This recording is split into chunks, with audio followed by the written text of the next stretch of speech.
Fala galera do YouTube, vamos para mais um vídeo aí no canal.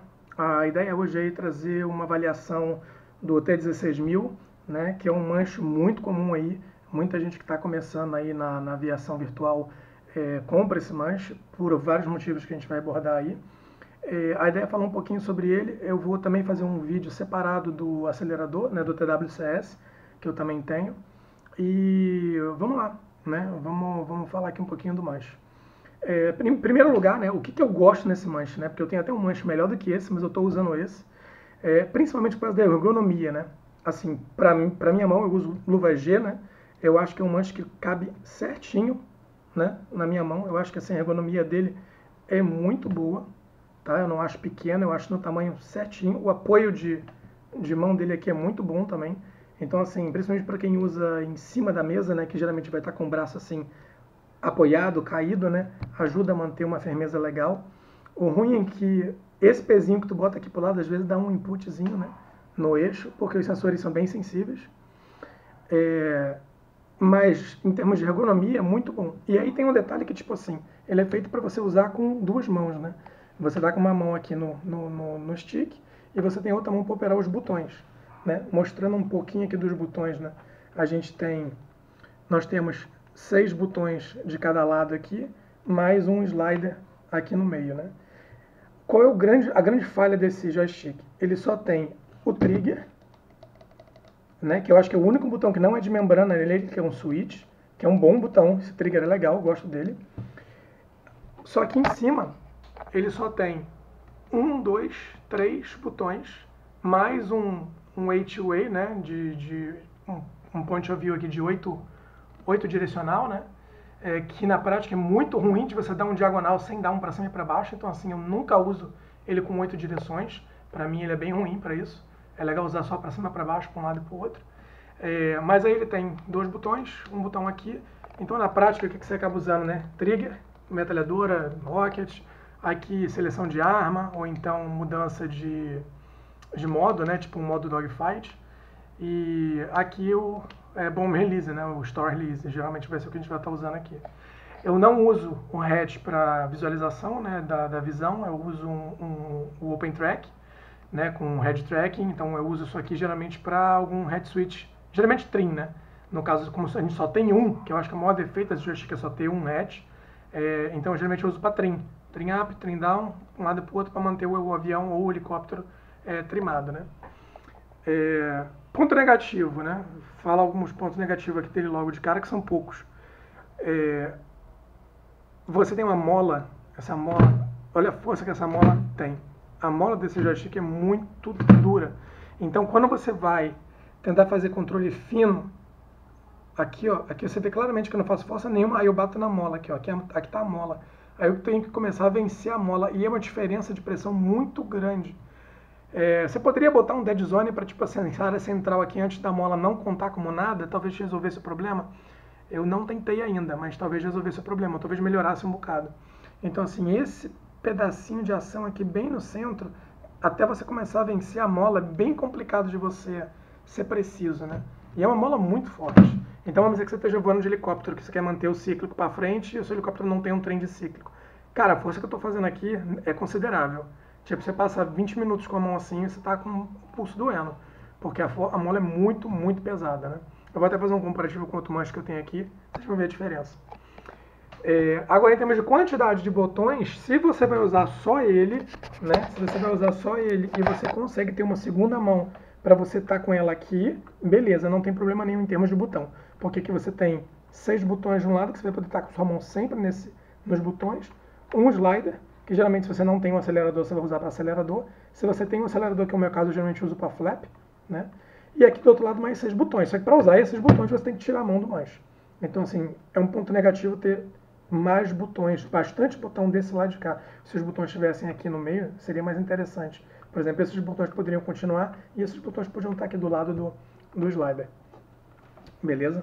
Então, fora essa questão das molas, né, e do twist, que é um potenciômetro, né, e o posicionamento dos botões, esse manche não tem pontos negativos assim que desabonem ele, né, no geral. Porque, por exemplo, a base é bem estável. Tipo, se você voar de maneira convencional, você não vai virar a base é bem pesadinha. Aqui, ó, é difícil você levantar. Bom, Aqui tem que fazer uma força considerável para levantar. Embaixo ele tem uns rubber pads aqui que prendem ele bem em qualquer superfície. Ele também tem um switch para você escolher mão direita ou mão esquerda, né? Porque ele vem com acessórios para você trocar e passar tanto o apoio da base quanto esse descansozinho aqui para o outro lado. Então você poderia usar ele como mão esquerda para ser um stick de radar, ou se você vai usar um dual stick num simulador de espacial, né? Tipo Star Citizen ou Elite Dangerous, você pode estar trocando aqui esse apoio, né? Mas fora isso, é um joystick super preciso, que é a grande vantagem dele, né? Ele tem sensores magnéticos, né? Os sensores aqui do X e o Y são sensores magnéticos. O gimbal, por ser de plástico, né? O meu, por exemplo, já caiu um pouco de sujeira aqui. Essa sujeira, vamos dizer assim, tirou um pouco do verniz que tem no plástico. Então, quando eu mexo ele aqui, eu sinto ele um pouquinho áspero. Mas faz parte, né? Plástico com plástico, não tem, tem um atrito aqui, não tem muito o que fazer. E eu deixo ele lubrificado com silicone líquido um pouquinho aqui em cima. Dá para voar de boa, mas você sente um pouquinho da aspereza, né? Porque o plástico já perdeu um pouquinho do verniz. Fora isso, nenhum problema, nada a reclamar, nunca me deu dor de cabeça, nunca deu nenhum problema de stuttering nos eixos, nem nada, porque o sensor magnético ele não dá problema. O twist eu quase não uso, então não tive problema no twist. Agora os botões eles são bem ruins, né, gente? Porque os botões desse joystick eles são membrana, né? Eu não sei se vai dar para ouvir bem.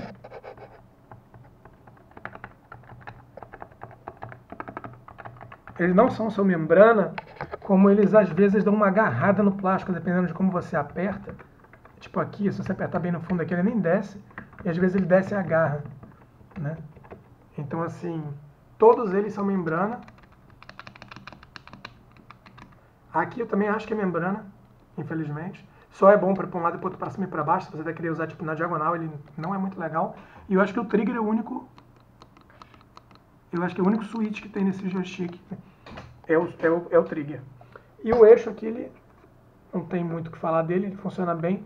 Ele costuma dar uma agarradinha quando está bem no final, assim, até pela posição que provavelmente o potenciômetro está aqui dentro, né, e a alavanca que faz nele. Mas também não falha, nunca tive problema de falhar, apesar de ser um potenciômetro. Como está bem aqui na base também, se tivesse que desmontar para limpar seria fácil. Então, galera, só para ter mais um pedacinho interessante aqui no vídeo, fazer um pequeno comparativo do T16000 com esse manche aqui, que é um Cobra V6, é um clone do VKB Gladiator World War II Mark II, que é um modelo mais antigo da VKB. Mas aqui dá para ver claramente a diferença de gimbal, porque como eu falei aqui, ó, a mola do joystick é fortíssima, isso atrapalha, isso não ajuda, isso atrapalha. Se você pegar aqui o VKB, tudo bem, ele não tem dampening, né? Então ele tem esse joguinho aqui. Só que você segurando o manche, isso é irrelevante. Então quando você está aqui de fato pilotando, você tem uma precisão, principalmente aqui nesse iniciozinho aqui, ó, porque as molas dele são muito mais fracas, que você não tem com o T16000. Eu não sei se dá para ver assim com clareza, mas aqui, ó, é onde eu bato na mola, eu tenho que fazer uma força muito maior para poder vencer esse movimento. Aí quando eu chego nesse ponto aqui, a minha precisão vai embora. Aqui não. Aqui eu tenho um controle total do avião, do helicóptero, e é muito, muito mais fácil de você ter comandos precisos com isso aqui. Porque o gimbal não é uma bola em cima de uma mola gigante. Aqui eu tenho dois eixos independentes, cada eixo tem uma mola, e essas molas são bem mais fracas. Tanto é que uma coisa que eu estou fazendo agora, eu estou trocando esse T16000 por um VKB, da VKB mesmo, original, de tanto que eu gostei desse Cobra aqui, né? E aqui, ó, outra coisa que eu tinha comentado, é outro manche que é feito para você usar com as duas mãos, porque aqui ele tem um slider de acelerador, ao invés de ser aqui no meio, e você tem aqui, ó, todos esses botões disponíveis para você trabalhar com a sua mão esquerda, né? E aqui tem um botãozinho de ejetar, que você só vai usar em caso de emergência, o avião está caindo mesmo, então não interessa se, né? E eu vou fazer um review ainda desse manche, mas é só para vocês compararem a diferença de ergonomia aqui, ó, é muito melhor. O eixo é muito mais preciso, eu já estou com o acelerador aqui, que é mais fácil de usar, e todos os botões disponíveis para o meu polegar. Aqui não, pelo contrário, eu vou ter que usar o eixo com o polegar, que é muito pior do que usar com a mão, e os botões aqui.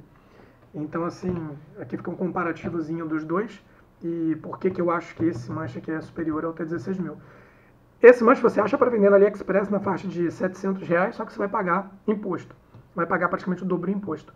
E aí acaba não valendo a pena, né? Porque o T16000 vai sair metade do preço. Mesmo comprando novo aqui no Brasil, vai acabar saindo o mesmo preço, mas comprando usado sai metade do preço. Apesar desse cara ser muito bom, não dá para recomendar, porque se você tem dinheiro para importar um desse aqui, é mais válido você importar um Gladiator NXT Evo, que já é uma base muito melhor, mesmo que você pegasse o conjunto que vem com o stick da Segunda Guerra Mundial, que é mais barato, né? E é tudo uma questão de custo-benefício, né? Eu gostaria muito também de fazer um comparativo dessas manchas com o X52. Eu estou vendo se eu acho um usado para vender. Se alguém tiver, inclusive, pode deixar aí um comentário. E é isso, galera. Eu vou fazer aqui uma conclusão depois dessa partezinha aqui. E vamos lá.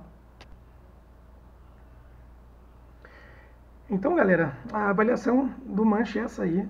Se alguém tiver alguma dúvida, quiser fazer alguma pergunta sobre o manche, é só deixar aí nos comentários. Então, assim, o resumo da ópera, né? É um manche muito bom. Os eixos X e Y, que é o principal dele, são sensor magnético, então é muito preciso, muito preciso. Tem esse problema da mola ser muito pesada, então para reabastecimento em voo, para voo com helicóptero, assim, complica um pouco, assim, ele atrapalha, não é legal. O fato dos botões serem membrana e às vezes dar uma agarradinha é outro ponto negativo. E o twist, que o potenciômetro vai acabar falhando mais cedo ou mais tarde e eventualmente quebrando, que é o que acaba acontecendo com esses manches. Mas fora isso, tem uma construção muito boa, o plástico é de boa qualidade, os botões de membrana são legais, raramente você vai ter que abrir para dar alguma manutenção nisso. E é um manche aí que tem um preço custo-benefício muito bom no Brasil, é um dos melhores manches em termos de custo-benefício do Brasil.